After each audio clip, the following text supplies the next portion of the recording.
Hello everyone. सो आज के lecture में हम पढ़ेंगे प्रोग्रामिंग लैंग्वेजेस क्या होती हैं, कितने टाइप्स की होती हैं, और सी लैंग्वेज का जो फर्स्ट प्रोग्राम है वो भी हम आज ही डिस्कस करेंगे। So what is programming language and what is the need of programming language. तो जैसे ह्यूमंस आपस में कम्युनिकेट करने के लिए लैंग्वेज का यूज़ करते हैं, तो वैसे ही जब कंप्यूटर से हमें कोई भी टास्क करवाना होता है तो हमें एक लैंग्वेज की ज़रूरत पड़ती है, तो उसको हम बोलते हैं प्रोग्रामिंग लैंग्वेज बोलते हैं उसे। और ये आपकी दो टाइप की होती हैं, low level and high level. Low level कौन सी होती हैं? जो हार्डवेयर से रिलेटेड होती हैं, और इसमें आपकी दो कैटेगरी होती है, मशीन लेवल और assembly language. Machine level language आपकी क्या होती हैं? जो 0 और 1 की फॉर्म में होती है, जिसको हम बोलते हैं बाइनरी फॉर्म। बाय मीन्स 2, तो 0 और 1 की फॉर्म में ही हर चीज़ को यहाँ पे लिखा जाएगा।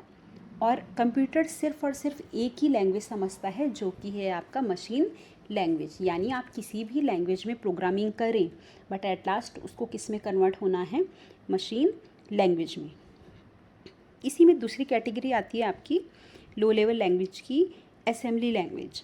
अब शुरू में जब मशीन लैंग्वेज थी तो उसमें जैसे प्लस माइनस सिंबल जो होते थे, उसके लिए भी बहुत बड़ा 0 और 1 की फॉर्म में कोड जनरेट होता था। तो जो कॉमनली यूज्ड सिंबल्स होते थे प्लस माइनस वगैरह के, तो इसके लिए कुछ सिंबल्स नेम्स रखे जाने लगे। ADD for addition, SUB for subtraction, इस टाइप से। तो इनको हम बोलने लगे निमोनिक। तो निमोनिक क्या थे?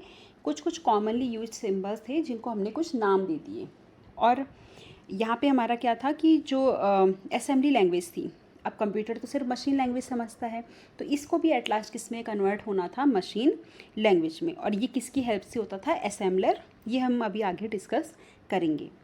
दूसरी कैटेगरी आती है आपकी high level language. High level language आपकी कौन सी होती है? जो यूज़र फ्रेंडली होती है, ह्यूमन जिसको इजीली समझ सकता है, जो इंग्लिश में हम लिखते हैं। तो आजकल हम जितनी भी लैंग्वेज लिखते हैं इंग्लिश में हम लिख रहे हैं, तो वो हमें इजीली समझ में आ रही हैं, तो इसको हम बोलते हैं हाई लेवल लैंग्वेज।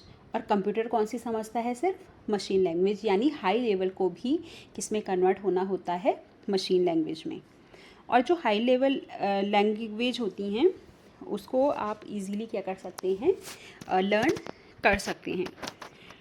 यहाँ पे आपके पास कुछ एग्जांपल्स दे रखे हैं।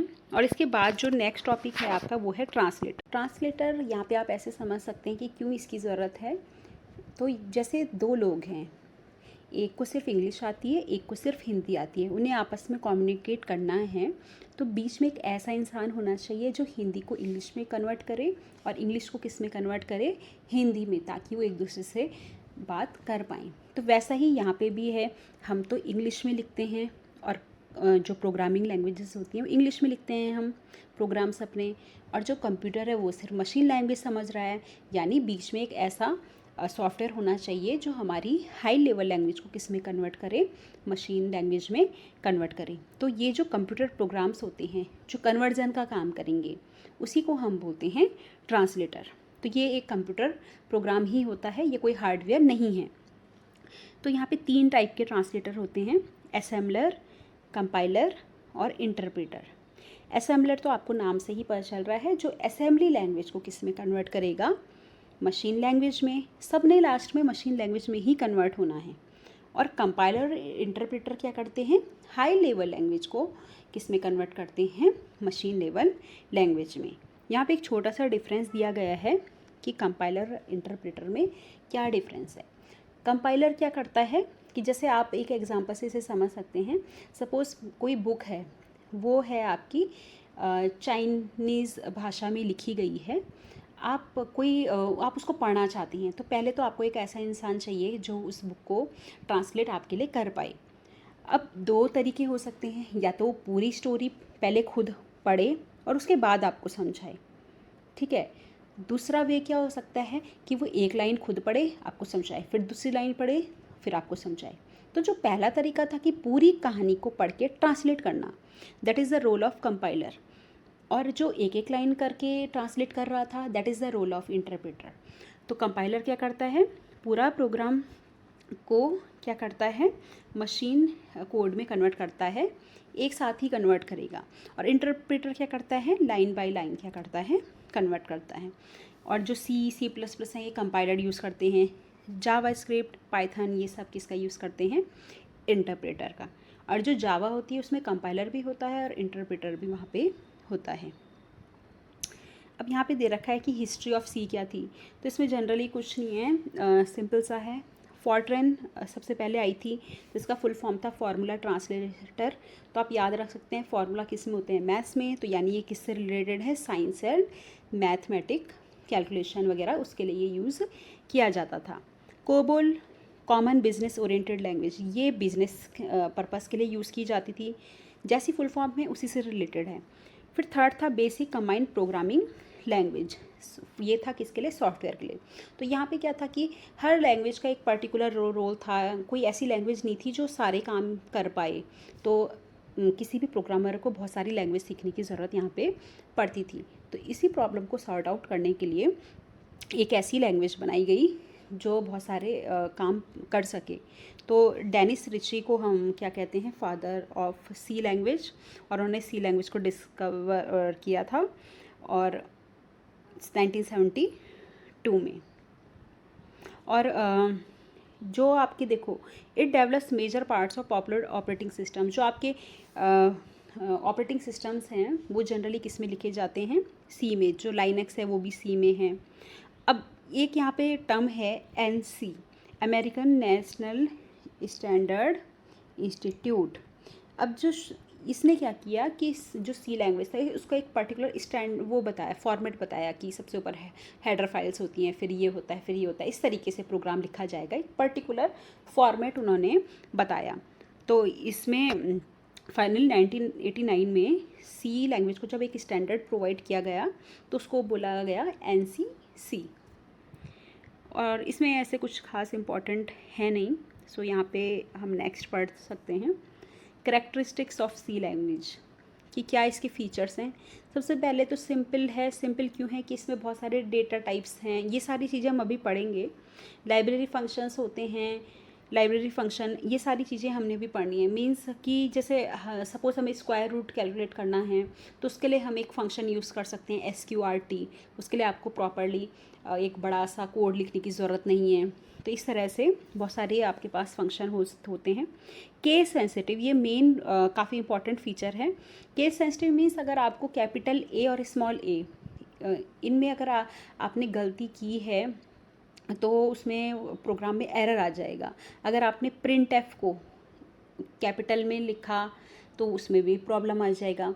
तो मीन्स जो स्मॉल लेटर में होगा वो स्मॉल लेटर में ही लिखा जाएगा, जो कैपिटल लेटर में है वो कैपिटल लेटर में ही लिखा जाएगा। मशीन इंडिपेंडेंट और पोर्टेबल। मशीन इंडिपेंडेंट का मतलब क्या है, मशीन पे डिपेंड नहीं कर रहा है। मैंने आपको बताया था जो लो लेवल लैंग्वेज थी वो मशीन पे डिपेंड करती थी, तो ये तो लो लेवल लैंग्वेज है ही नहीं, तो यानी ये मशीन इंडिपेंडेंट है। मीन्स कि अगर आपने कोई कोड किसी ऑपरेटिंग सिस्टम के लिए लिखा है, पर्टिकुलर ऑपरेटिंग सिस्टम के लिए, तो वो दूसरे ऑपरेटिंग सिस्टम में भी क्या हो सकता है, रन हो सकता है। सी लैंग्वेज में लो लेवल के फीचर भी हैं, हाई लेवल के फीचर भी है। तो इसको किसी बुक में तो हाई लेवल लैंग्वेज लिखा होता है और किसी बुक्स में इसे मिड लेवल लैंग्वेज भी लिखा होता है। इसके एप्लीकेशंस आप देख सकते हैं, operating system, database, Mozilla Firefox है आपका, असेंबलर्स। सो आज अपना फर्स्ट सी प्रोग्राम लिखने के लिए जो यहाँ पे हम सॉफ्टवेयर यूज़ कर रहे हैं वो है आपका डेव C++।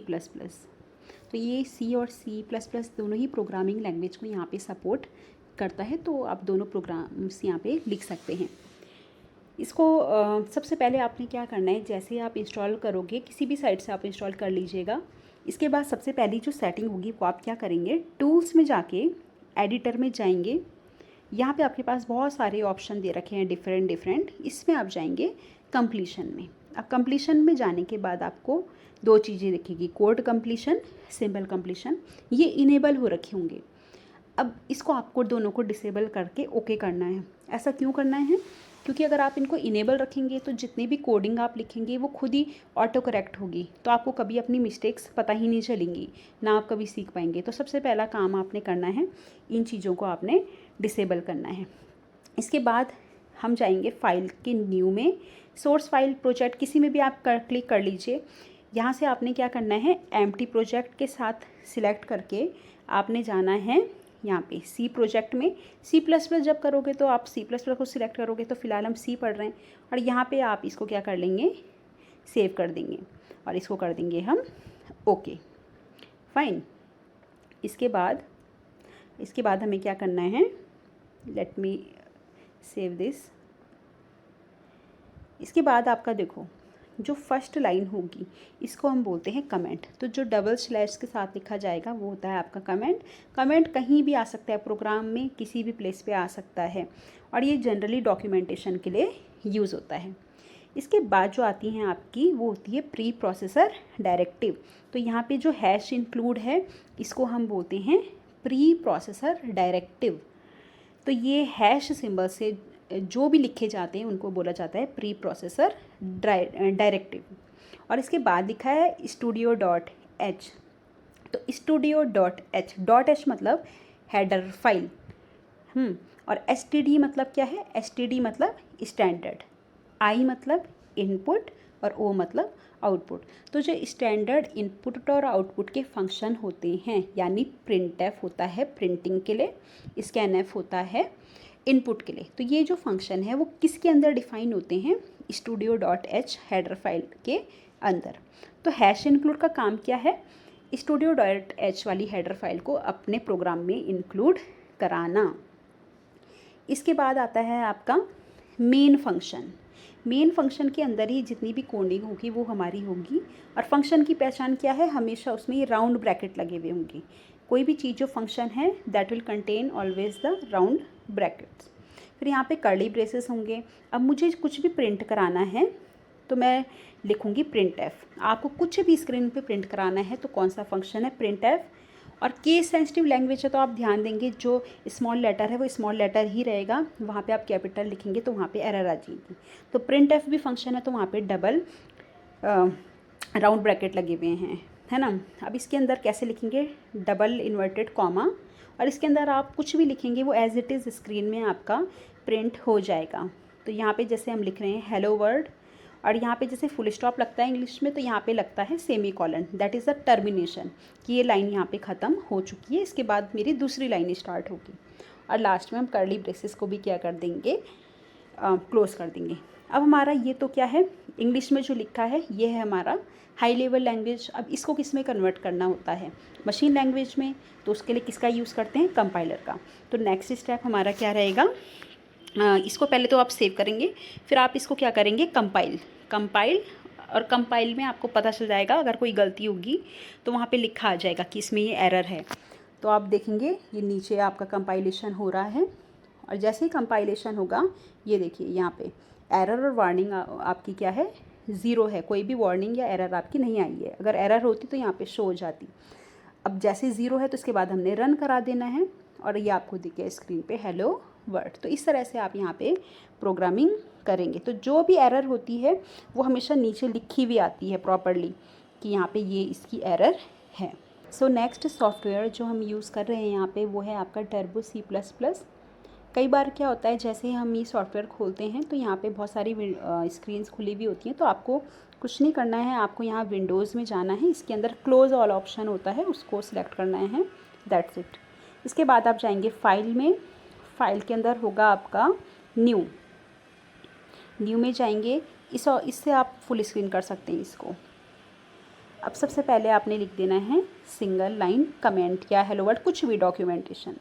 फिर सेम चलेगा हैश इंक्लूड। अभी मैं आपको सेम कोड यहाँ पे लिख के दिखा रही हूँ जैसे हमने अभी डेव C++ में किया था, studio dot h. Now main function यहाँ पे आएगा, मेन, इसके बाद curly braces, print f, hello world, then semicolon, और यहाँ पे हो जाएगा ये क्लोज। अभी फिर हम इसको अगर आपको कंपाइल कराना है तो आप Alt+ F9 का यूज़ कर सकते हैं, और रन कराना है तो Ctrl+ F9। तो यहाँ पे आपने देखा जैसे ही मैंने कंपाइल कराया तो यहाँ पे आ गया function should return a value. तो यहाँ पे एक एरर जनरेट हो रही है कि जो मेन फंक्शन है वो एक वैल्यू रिटर्न करना चाहिए। तो देखो हम यहाँ पे क्या करेंगे, यहाँ पे हम मेन के आगे हमें क्या लिखना पड़ेगा, वॉइड यहाँ पे लिखना पड़ेगा। वॉइड का मतलब है ये फंक्शन कुछ भी रिटर्न नहीं कर रहा है।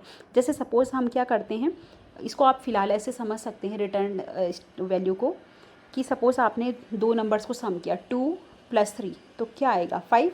तो 5 एक इंटीजर है, तो इस टाइम पे हमें क्या मिल रहा है, क्या रिटर्न हो रहा है, इंटीजर। अब यहाँ पे तो मैंने सिर्फ प्रिंट कराया है, मुझे कुछ वैल्यू नहीं मिला है, तो इसलिए लिख दिया मैंने वॉइड। तो जब हमें कुछ भी नहीं मिल रहा होता है तो हम लिख देते हैं वॉइड। तो हमेशा कोई भी फंक्शन होता है कुछ ना कुछ वैल्यू रिटर्न करता है, तो जब वो कुछ रिटर्न नहीं करता तो उसके आगे लिख देते हैं वहाँ पे वॉइड। तो डेव C++ में लिखने की ज़रूरत नहीं होती है, वो बाय डिफ़ॉल्ट वहाँ पे होता है, और यहाँ पे हमें लिखने की ज़रूरत पड़ती है क्योंकि ये बहुत टर्बो C++ वगैरह बहुत पुराने सॉफ्टवेयर हैं, तो यहाँ पे हमें प्रॉपर्ली लिखना पड़ता है यहाँ पे। तो यहाँ पे लिख देंगे वॉइड, क्योंकि सिर्फ प्रिंट कराने का काम कर रहा है। अब यहाँ पे हम कंपाइल कर रहे हैं, अब इसको हम रन कराएंगे। तो इसको हम रन कराने में देख रहे हैं, देखो कंपाइल कर रहे हैं, बार बार 0 आ रहा है, रन हो रहा है। देखो मैं रन क्लिक कर रही हूँ Ctrl+F9 करके, बार बार ब्लैक स्क्रीन आ रही है बट वो रुक नहीं रही है ना, स्क्रीन होल्ड नहीं हो पा रही है। तो उसके लिए एक फंक्शन लिखेंगे हम यहाँ पे, #include conio.h। conio means console input output. Console screen किसको बोलते हैं, जो ब्लैक स्क्रीन आई। और ये जो स्क्रीन होल्ड करने के लिए हमें जो चाहिए वो है आपका getch फंक्शन। getch फंक्शन जो ये है यहाँ पे लिखा हुआ, ये क्या करेगा, अभी आपने देखा कि जब मैंने प्रोग्राम रन कराया तो ब्लिंक कर रहा था ब्लैक स्क्रीन। तो getch क्या करता है, प्रोग्राम को स्क्रीन को होल्ड करके रखता है, कंसोल स्क्रीन ब्लैक स्क्रीन को होल्ड करके रखेगा। Now we will compile and run again. तो देखो कंपाइल, 0 एरर, वार्निंग भी नहीं है। अब मैं इसको रन करा रही हूँ, तो यहाँ पे आप देखिए इतने सारे हेलो वर्ल्ड क्यों हैं। ये इसलिए क्योंकि मैंने आपको बोला ना, मैंने इसको बहुत सारी बार रन कराया था बट वो स्क्रीन होल्ड नहीं हो रही थी, तो सारे यहाँ पे लिखे हैं। अब मैं चाहती हूँ कि सपोज़ मेरा जब भी मैं रन कराऊँ तो मुझे पुराना आउटपुट ना दिखे, पुराना आउटपुट मेरा क्लियर हो जाए। तो उसके लिए एक फंक्शन होता है यहाँ पे clear screen, CLRSCR, clear screen. तो इसका मतलब क्या है कि जब भी आप प्रोग्राम रन कराएंगे तो जो पुराना आउटपुट होगा वो क्या हो जाता है, ऑटोमेटिकली रिमूव हो जाता है, वो आपको वहाँ पे नहीं दिखाई देगा। तो उसके लिए पहले आपको ये सेव करना पड़ेगा। अभी देखो अब हम इसको रन कराएंगे तो पुराना मुझे कुछ भी नहीं दिखाई देगा। तो इस तरह से यहाँ पे आपको थोड़ा चेंजेस करने पड़ते हैं। तो टर्बो C++ में जब भी आप प्रोग्राम बनाएंगे तो आपको conio.h और void main, getch ये सारी चीज़ें लिखनी पड़ती है। तो इसलिए जनरली हम सारी प्रोग्रामिंग आगे की भी डेव C++ में ही करें। सो यहाँ पे एक क्विक रिवीजन हम कर लेते हैं जितना भी हमने पढ़ा है। तो सी प्रोग्राम स्ट्रक्चर में आपने क्या पढ़ा था, जो फर्स्ट लाइन है ना। सो फर्स्ट लाइन जो थी वो आपकी कौन सी थी, कमेंट्स थी। ये हमेशा स्टार्टिंग में लिखे जाते हैं फॉर डॉक्यूमेंटेशन, और आप साइड में कोई भी चीज़ अगर कभी भी समझाना चाहते हैं तो वो आप वहाँ पे लिख सकते हैं। और जो कमेंट्स होते हैं वो कभी भी कंपाइल नहीं होते, उसमें कोई एरर आपकी जनरेट नहीं होगी। अगर आपने स्पेलिंग गलत लिखी है तो भी चलेगा, वो सिर्फ आपके खुद के समझने के लिए होते हैं या किसी को समझाने के लिए होते हैं, डॉक्यूमेंटेशन है बस वो। और यहाँ पे मल्टीपल लाइन कमेंट आपको लिखने हैं तो ये स्लैश और एस्ट्रिक करके इस तरह से लिखा जाता है। प्री प्रोसेसर डायरेक्टिव मैंने बोला था जिसके आगे हैश सिंबल होता है। और studio.h भी मैंने आपको बताया था, standard input output files. Main function आपका किस लिए होता है, मेन फंक्शन के अंदर ही सारी कोडिंग आपकी की जाती है। तो ये फर्स्ट फंक्शन है जो कंप्यूटर क्या करेगा, एग्जीक्यूट करेगा हमारा। लोकल डिक्लेरेशन हम किसको बोलते हैं, जो ये कर्ली ब्रेसेस होते हैं ये वाले जो, तो इसके अंदर जो भी लिखा जाएगा जो कर्ली ब्रेसेस के अंदर है वो लोकल डिक्लेरेशन है। इसको हम बाद में डिटेल में पढ़ेंगे। और लास्ट में प्रिंट जो लिखा है, प्रिंट आपका किसके लिए था, प्रिंटिंग के लिए था। तो आई होप ये सारी चीज़ें आपको समझ में आई होंगी। So thank you for watching, please share and subscribe my channel. Thank you.